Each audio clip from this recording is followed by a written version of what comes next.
Welcome one and all aboard the home of the Hype Train and our dedicated football team, Hype Train FC. We'd like to welcome everyone back aboard our journey in the East Berkshire Football League's Presidents Cup as we approach the semi-final stage of our competition on Saturday the 2nd of April 2022. Each stop on our cup adventure saw us take on a different opposition in the competition.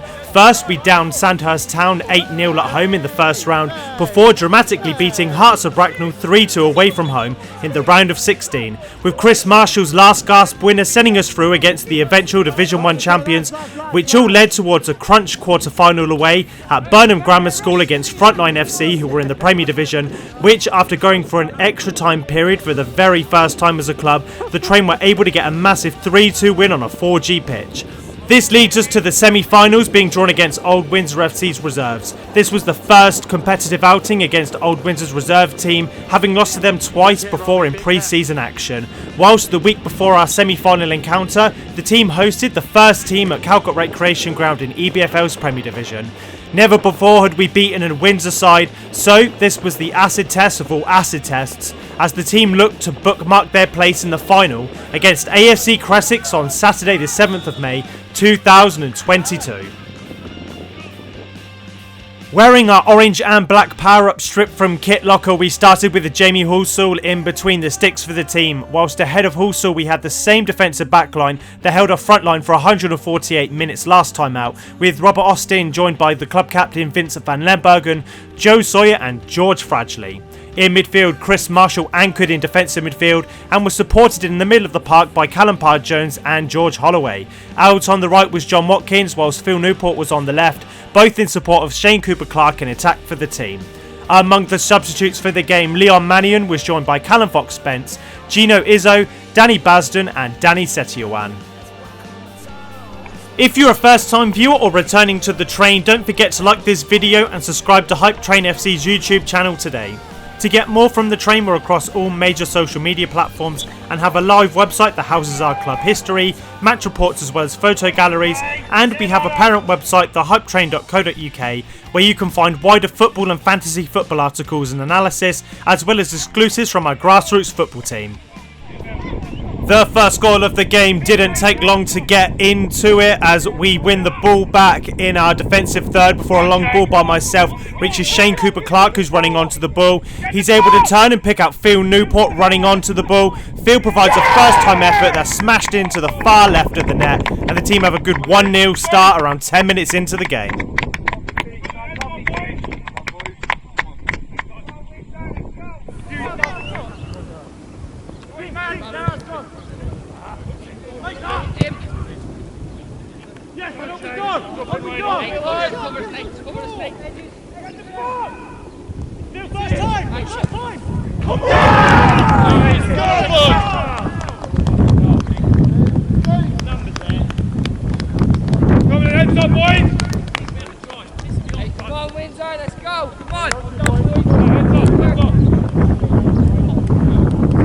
A strong start in the game led to a Shane Cooper-Clark free kick around 25 yards out on the right hand side. Shane whips it in, it's a great ball and it's just about cleared away.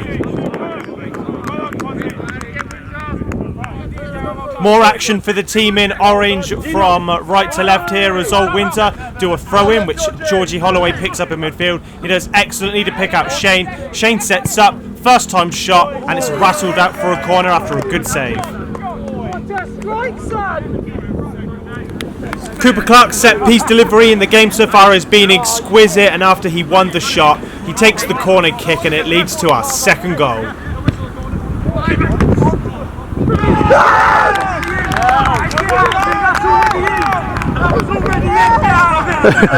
That was already in!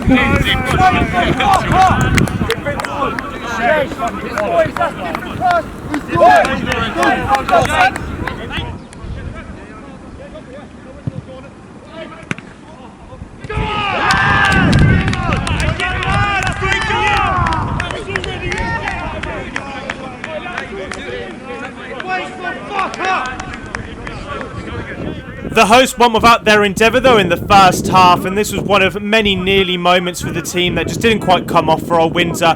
What they did here was battle well in midfield. We originally win the ball back with Callum Pyer-Jones and John Watkins and George Fradgley doing a lot of effort in midfield before Old Windsor eventually spread the ball out wide here. The number 9 puts the ball in over the top. One of their players runs onto it. He collects it down, but the shot's over the bar.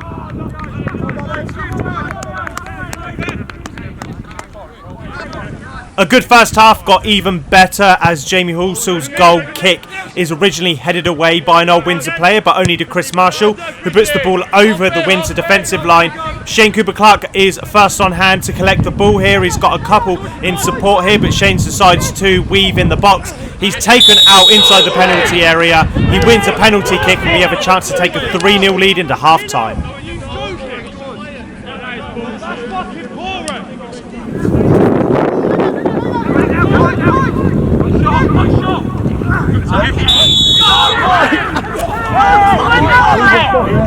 Having netted early on in the first half, Phil Newport, the club's number 11, steps up to the mark. He's facing a big goalkeeper in the Old Windsor net.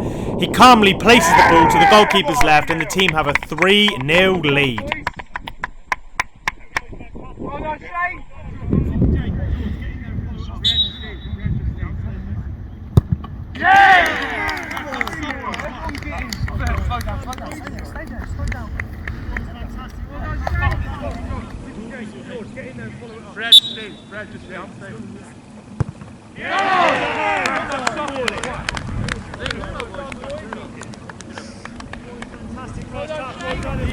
For Old Windsor, this little segment pretty much sums up their first half as we head into the half-time period. Fucking hell!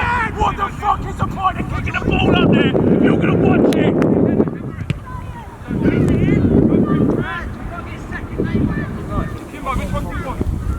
Oh, feet it back, feet it back! No, off it. Get there, Shane! Sorry, Shane. Boys, you gotta do something this week, What? Like, so lucky. The start of the second half, though, wasn't without its trial and tribulations for the team as Old Windsor immediately got back into the game. It starts after they win a corner kick. It's floated into the back post and headed home, giving Old Windsor a lifeline in the match in the 46th minute of the game. Going from bad to worse for the Train. What happened here was that Old Windsor had picked up the ball again and they worked the channel here. The ball goes in over the team as Vincent van Lembergen was adjudged to have handballed inside the penalty area. And for the life of the team, we have no idea why the penalty was awarded.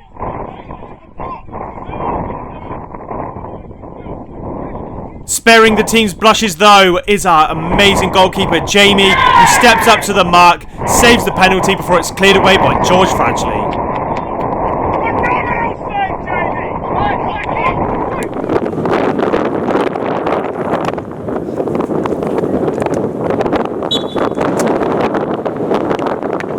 Yes!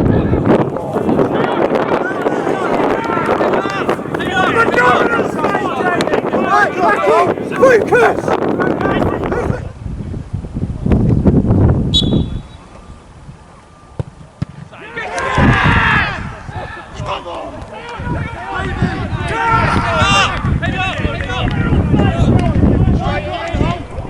The second half truly turned into a game of penalty kicks, and Gino does well to win the head before Leon picks up the ball in midfield. His scuffed pass goes to myself at left back. I take one touch before feeding George Holloway down in the middle of the pitch. Georgie's taken out in the penalty area, and we ourselves have our second penalty of the game and a chance to make it 4-1.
Tit for tat, the referee loved pointing to the penalty spot this afternoon here, and this time again it was for the hosts. With a 3-goal lead, the team was slightly liable here as Joe Sawyer has put an arm in the back of an Old Windsor player as they've been given a second penalty themselves in the second half.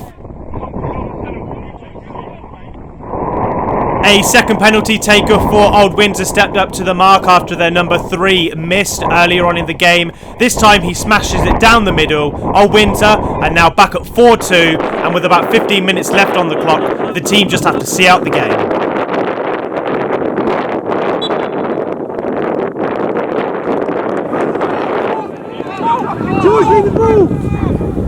And to mark the occasion, we'll just leave you here with the hat-trick defining moment for Phil Newport as the team took a 5-2 lead after some great work and some great press from the midfield. Yes, Danny. It's yours, Danny. Go on, keep working. That's right. Push him again. Go on. He's got him. Yes! Yeah, Cal, take your coat off. Yeah. That's all you, Danny!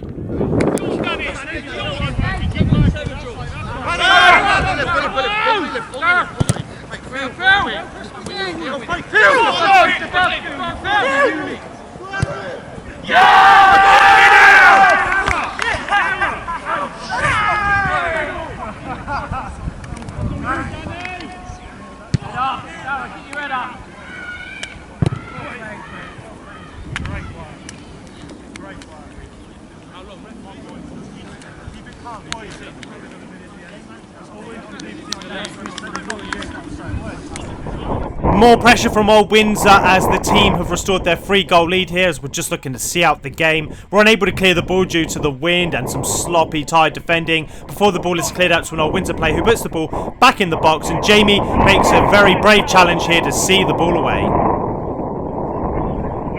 Last up, we have a corner kick from Callum Fox-Spence on the left-hand side. He whips in a corner kick that's flashed on off the head and shoulder of Chris Marshall and out for a goal kick. Running riot in the first half thanks to goals from Phil Newport and John Watkins, with Newport and Leon Mannion adding goals in the second half to secure a 5-2 victory in a game that consisted of 4 penalty kicks. It got the team confidently across the line as we kicked on as a club to register our very first competitive win over an Old Windsor outfit. This just leaves the all-important final from Burnham FC's 1878 stadium to bring you, as we bring you another special look of the EBFL Presidents Cup final against AFC Crescix from Saturday the 7th of May 2022. Until next time, as ever, believe the hype.